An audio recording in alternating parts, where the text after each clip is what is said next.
All right, welcome back. The next part of this process is going to involve carving or removing material. This is a subtractive process. The word is subtractive, and it's obvious that we're going to be taking material away. We're going to be taking the excess foam away from this. So you remember this, right? And now we've got to start removing material. And remember how we talked about the fact that there's no part of our sculpture in any of these green areas, so we can take them off. All right, that's pretty magical. All right, so to make this more confusing to you, I'm going to talk about this I'm going to talk about the initial removal of material using two different approaches. The first approach is going to be with the bandsaw, which I'm not going to demonstrate. I'm going to tell you about. So if you are in Michael's section or Chet's section and they decide that working on the bandsaw is something they're okay with and they can help you and help you through it, then the bandsaw is the easiest way to go. But my students aren't going to be able to use a bandsaw because I'm not there to instruct them. So we're going to have to use other tools, and I'll show you a little hand saw and a knife, and those tools will be just as effective at the bandsaw. But I want to show you, I want to talk about both ways.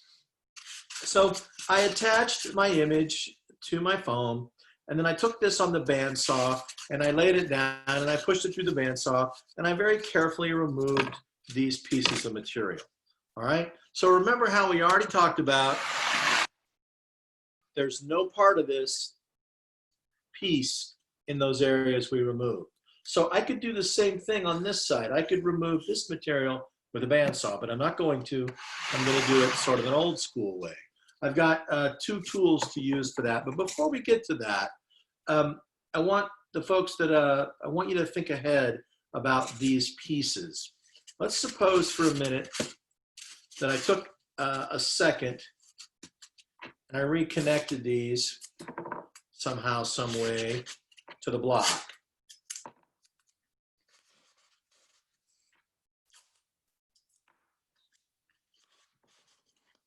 All right, so now I reconnected these to the block, right? So what happens if I take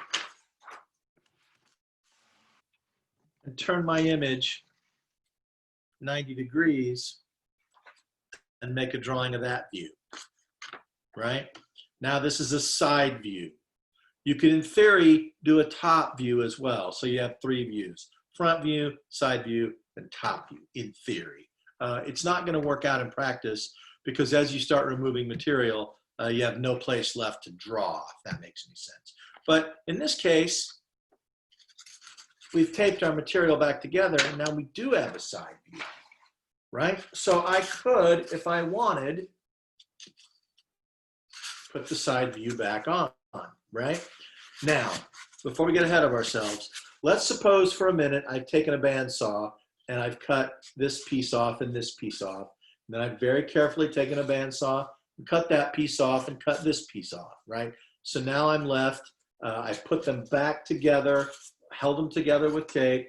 Now I can take and I can put this image on here using spray adhesive or whatever I did before, and now I can remove any of this toned area as well.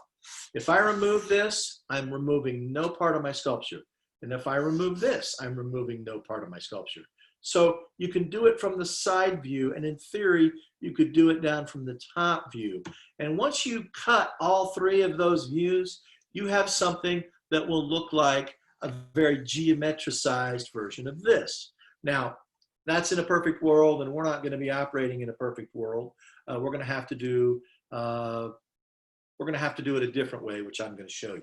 But if you are working with a bandsaw, if Michael's helping you or Chet's helping you, and you want to approach it this way and tape your parts back on and tape the side view image back on, now you can take this to the bandsaw and remove these parts, and you'll have really made a lot of progress. All right, but if you're not in the shop and Michael's not helping you or Chet's not helping you, you're going to have to do a different way, which I'm about to show you. All right? All right, so let's say we have taken these off and we're not going to use them. But now we have to go ahead and finish removing this material, right? So a bunch of ways to go about this. This is the drywall saw. This I got at Menards for $6 or $8 or $10. I'm not telling you you have to go buy one of these. I'm just telling you that it's a tool that you can use. This is an old butcher knife that I got from my grandmother when she quit cooking. It's old and it is something that will work serviceably for this process. This is just a pocket knife, right? And this will work as well. So you don't have to have a bandsaw. You don't have to have a big expensive handsaw, but if you have those things, you can use them. Let's assume you don't. Let's assume you have access to a knife like this. So what I'm going to do is I'm just going to remove this material. There's no really right way or wrong way. You know, if you remove it like this, you know, in big, nice, smooth pieces, then you can reattach them and, you know, put your side view back on and you can make progress that way. But probably that's not going to be what happens, probably. All right, so let's take our knife and we're just going to start removing material. The first thing I'm going to do, just to make my life easier, is I'm going to remove big pieces. Now, I will tell you that you can break this foam. Let me stop and take a breath and let me say one thing real quickly. The biggest problem you're going to have, the most struggle that you're going to have with this project is carving too aggressively. Let me repeat myself. The problem 99% of you are going to have is that you're going to carve too aggressively.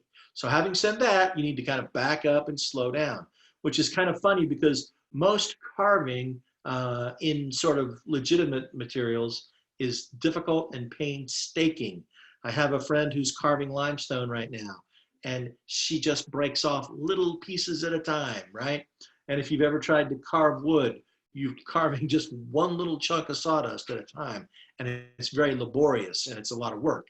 This is the exact opposite of that. It's ridiculously easy, and so you're going to have to guard against working too aggressively. All right, so I've got my knife, and I'm going to start removing the material from the toned area. That's all I'm going to do, right? I can just take this knife and I can just saw my way through it. And it comes off pretty easily. Now, I'm going to have to go back, be a little more careful, and I'm probably not going to get all the way up against my paper. I'm going to come close, but I'm not going to go all the way up against my paper. All right?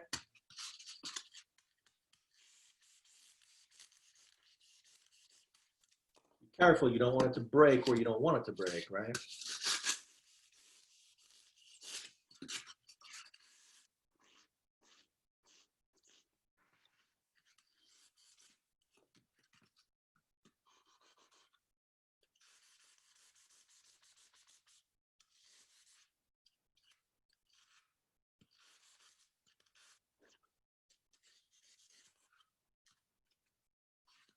Got static clean.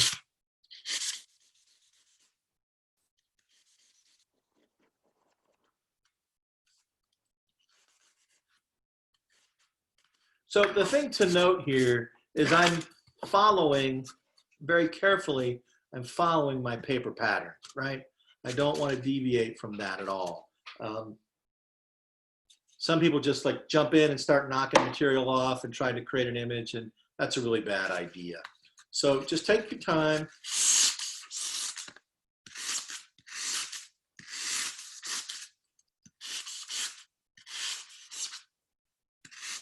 When I say take your time, you'll probably need to work a lot slower than I am.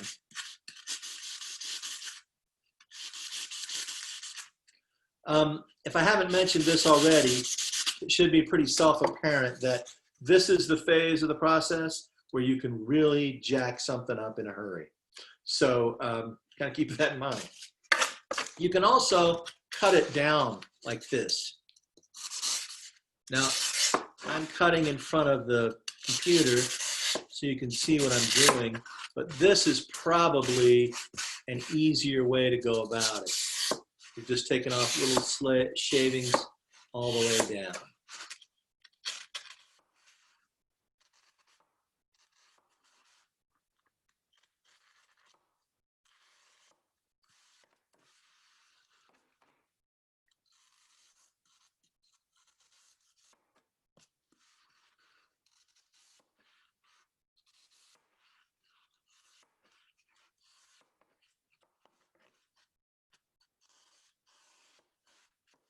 All right, so when you're finished, you've got something that looks a lot like this.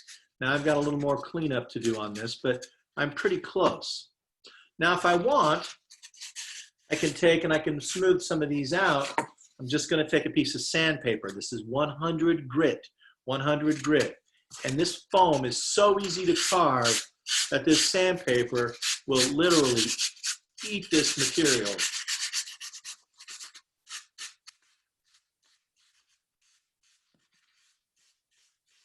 So if I want to remove those facets,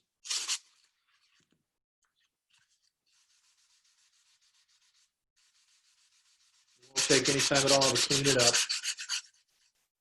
with sandpaper. All right, you can see how nice and smooth, clean that is already.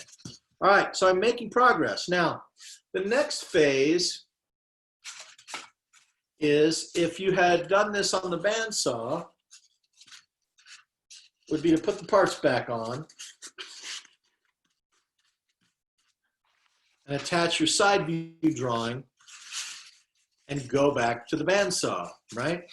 Now I go back to the bandsaw and I cut out these pieces and I'm blazing along. But that's not an option for us, right? Because we didn't have a bandsaw and we carved ours out at the kitchen sink with grandma's butcher knife. So now we got to do something else. We're going to have to move forward in a different way. So what we're going to do, instead of using our paper template and attach it, we're just going to make a drawing right on here.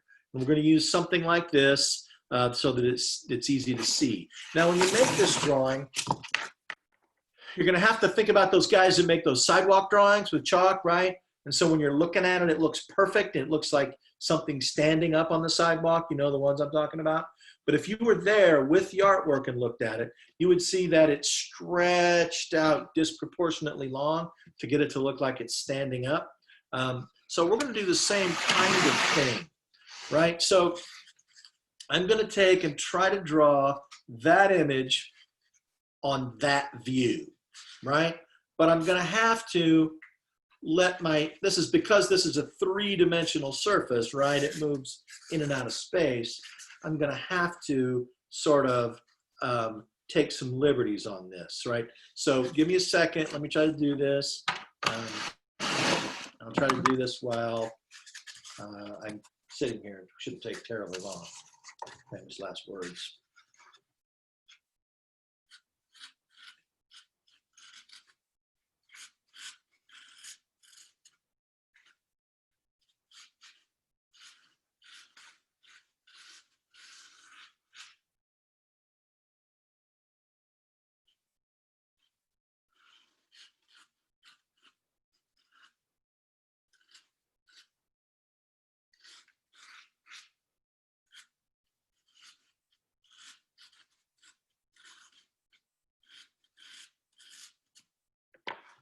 All right, so reasonable facsimile, right?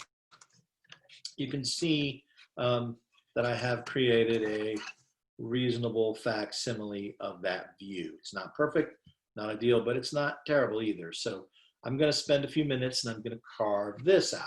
And I'm going to do the same thing I did before. Remember, there's nothing in here and there's nothing in here. So I can carve everything back from this line straight back. And I'm going to do that with a butcher knife, just like I did before. It's going to require me to take my templates off so I don't have to try to cut through the paper.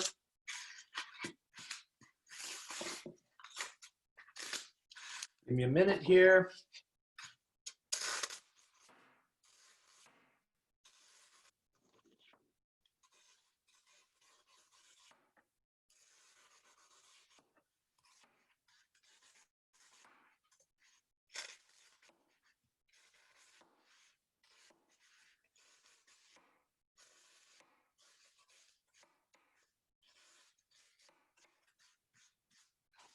Okay, so you can see how I've followed that line all the way around almost.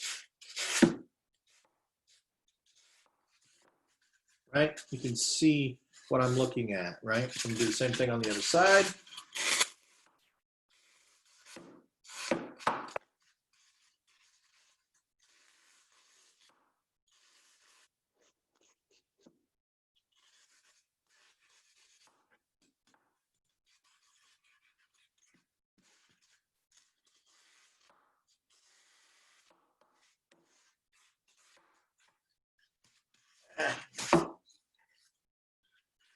glue wasn't tried, don't look. This is like the scene in The Wizard of Oz where the guy's looking behind the curtain.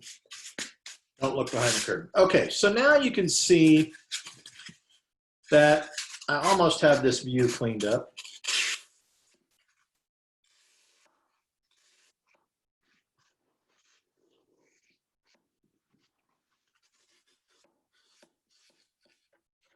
All right, so in my proper orientation, there is the side view, and there is the front view. Side view, front view. Now, I'm off to the races at this point. At this point, I'm going to start carving this thing in a free-handed sort of way.